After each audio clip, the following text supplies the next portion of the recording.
How long do you think you could last without your smartphone? A few hours, maybe a whole day?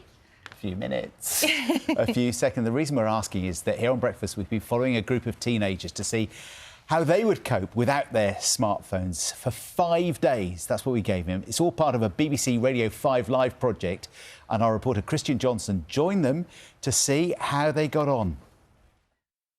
On Friday, I received 479 notifications. It's fair to say some teenagers are pretty glued to their phones. OK, guys, point of no return. Thank you very much. But this group of students are doing the unthinkable, locking them away for almost a week. You said your goodbye? Yes. Good. No TikTok, no Snapchat, no WhatsApp. So, guys, these are your new mobile phones. Instead, they'll be using these for the next 5 days. The only way of communicating, texts and calls. I want a Nokia. Guys, do you want to see something? Mum, this is weird. I don't like it. They're going to have to learn a whole new set of skills for the next week to be able to adapt and continue their life as close to what it used to be. But with that mobile phone underpinning most of their activities, it's going to be a real challenge. So in the mornings, usually I'll search up the tram times. So then I know, oh yeah, I need to leave in 5 minutes. Oh yeah, I've got a little bit of time before I need to leave. But with without a phone, I've got no way of knowing when the next tram will be. And not being involved in group chats means it's harder for Ruby to meet up with friends. I feel like with the Nokia, I'm kind of missing out a bit more on social interaction. We always go bowling or something. But we've not organised anything so far. Okay, so I'm 52 hours into the detox. I'm finding it okay. I don't think it's difficult or anything. 2 days into the journey, and while Ruby's coping well, Charlie has already given in to temptation. It's genuinely hard when you don't have it. It's like having a comfort item for how many of years, and it just goes. It's really stressful. Some others are struggling too.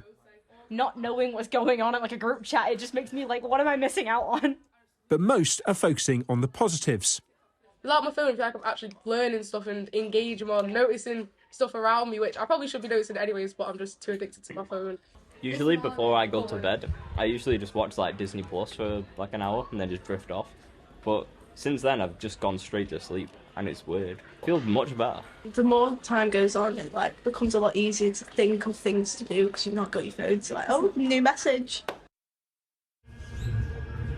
Will's journey home takes over an hour. This is a service to Etihad campus. A tram first, then a bus. So in terms of not having a smartphone, it makes it more difficult because I can't check the timetable, and when if it's been delayed or something, I could at least ring my dad and ask for a lift, Will's mum, Alison, admits not being able to use family tracking apps like Life 360 is a hindrance, but she's noticed big changes in her son just 3 days into the detox. It's actually quite nice seeing you without headphones for it. I don't see you that much normally. No. I think it's just become the norm, whereas actual social interaction does require you to put these things away and engage a little bit more. 5 days later, it's the end of term, and time to get those smartphones back. That yours? Yeah. Maybe I'll put my phone away in the car and I'll put my phone away when I'm around my friends. But in general, going on TikTok and everything, I'm still going to do that. If anything, I'm going to do it more now. I think it's been pretty difficult without a smartphone, but I've managed to get through it all right. I'll try and use less of TikTok, that's for sure. I know my screen time is quite high on that. Judging by their initial reaction, perhaps the students aren't quite ready to give up their smartphones entirely, but the detox might start to slowly change their habits. Christian Johnson, BBC News. Brave souls. We are joined now by Head of School Sharon Cross, pupils Ruby, Lauren and Charlie, who all took part. Morning. Good morning. Morning. Thank you so much for doing this. Ruby, I know you particularly, you struggled at times, didn't you? Because our lives are on our phones. How tough was it for you? I think it was tough at some parts. Texting and calling was definitely tough because the Nokias don't have very good speakers. But I think actually being separated from my phone wasn't as hard as I thought it would be. I think it was actually kind of freeing, not having to like carry around something that just causes drama and causes stress. It's like because they weigh heavily in our pockets and in our lives, don't they? Phones, they intrude on everything. Yeah, it's like my whole life is on my phone. It's like, but with that, it was like I didn't have to like see half the stuff that I usually see, and it was just messages from my parents and messages from my friends. So it was simple. Charlie, you couldn't cope at all. No. Gave up after 27 hours because... Go on. You don't realise how important they are. Like, you just think, oh, it's there. But when it's gone, you realise how important it is. And you kind of find it, like, very stressful because you don't know what's going on. You can't just look at your phone and find out. You've actually got to go and, like, you've got to read the news, go buy a newspaper, and your pockets... Shocking. Your pockets are more weighed down because you've got to carry more stuff around. Like, for music, you've got to carry, like, an iPod around and stuff like that. See, one of the things I thought, as I wondered whether giving up your smartphone might actually make you feel more calm, a bit more zen. But you, it went the other way then for you. It went the complete other way. It was very, very difficult, and I thought I was going to last the full 5 days. I thought it's going to be dead easy. It wasn't. It was the complete opposite. It was very hard, and then temptation gave in, and so did I. So what did it feel like? You said it's stressful. When you didn't have it, you couldn't access it. What describe it? So it was more of like, I can't check like my phone, I can't go on social media, find out what my friends are doing, find out like what plans are being made. I actually have to text. It took me about 10 minutes just to say hi because of like the buttons. Big chunky keyboard. Yeah, it was terrible. So it was more of just like an ease, like I can just type with a keyboard rather than having to press like three times. It was hard. What about you, Lauren? What did you miss the most? I missed talking to friends, like on Snapchat or on TikTok, because like some friends that don't have my phone number would always just send me TikToks or like just a video of what they're doing or like their stories. I miss going through all that and like checking what everyone else is doing, not just me. It's FOMO, isn't it? Yeah. That's what it is, the fear of missing out. Really bad. Lauren, what, in terms of how many, normally, when you've got your smartphone, how many hours a day do you think you spend on it? Like 8 hours, 6 to 8 hours every day. On a school day? Even on a school day. How do because you like fit that in? in the morning on the way to school, I listen to music or like I go on my TikTok or I just like message people to see what they're doing. And then after school, I'll message if anyone's going out that day or like if anything's happened after school. And like I also go boxing, so I have to message people at boxing saying like who's coming, blah, blah, blah, blah. So it adds up, and then especially at night, at 11 o'clock at night, I'm just on my phone scrolling through TikTok and I can't sleep. So what do you do with all that during the experiment? What do you do with 8 extra hours a day? It felt so like, I broke a chain. Like I could do stuff way easier. Like I didn't have to go on TikTok all night. Have to.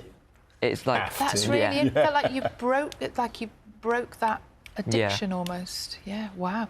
And Sharon, it's really interesting, isn't it? Because I know we're saying here, you know, it's really difficult for them to give up their phones, and you know there might be advantages, but actually, for lots and lots of children and young people, their phones are their social network. Definitely. It's like Pandora's box. It's open. Everybody, you know, has some form of addiction to the phones, including lots of adults. We know how important they are in young people's lives and in everybody's lives, and it's kind of our job now as educators to make sure that they can use them professionally and also have that sort of, you know, distance from them at times as well. So it's been a fascinating project. It was interesting to hear, you know, how some of them felt like they got themselves back by not being addicted to the phones. So yeah, it's a really interesting concept. Were the staff involved in this as well? No. I really do admire them because I would find it incredibly difficult not to have my phone. You know, it's now kind of lost its primary purpose just as a phone, hasn't it? It has everything on there, like Charlie's saying about the music. You know, it's all the social networking.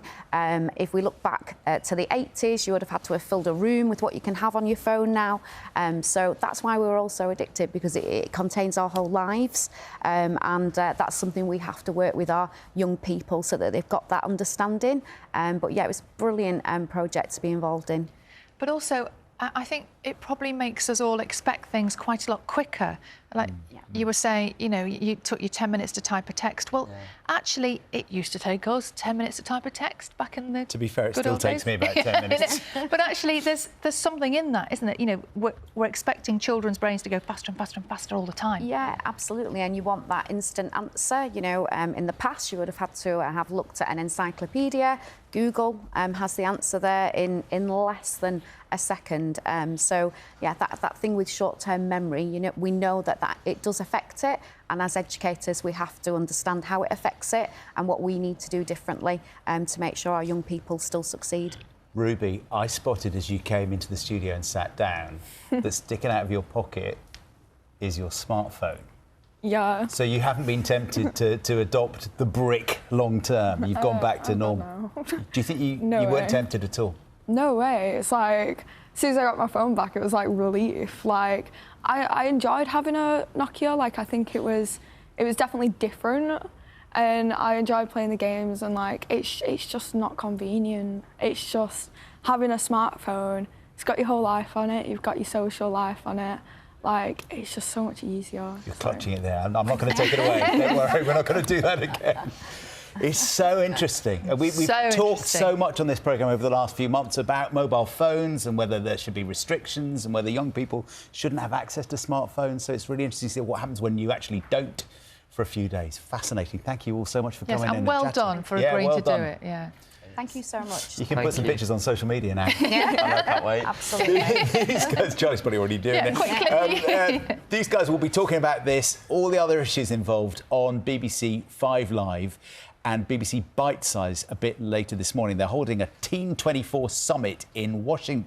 No, Warrington. Sorry, Warrington. No, yeah. Almost. The budget didn't stretch to Washington.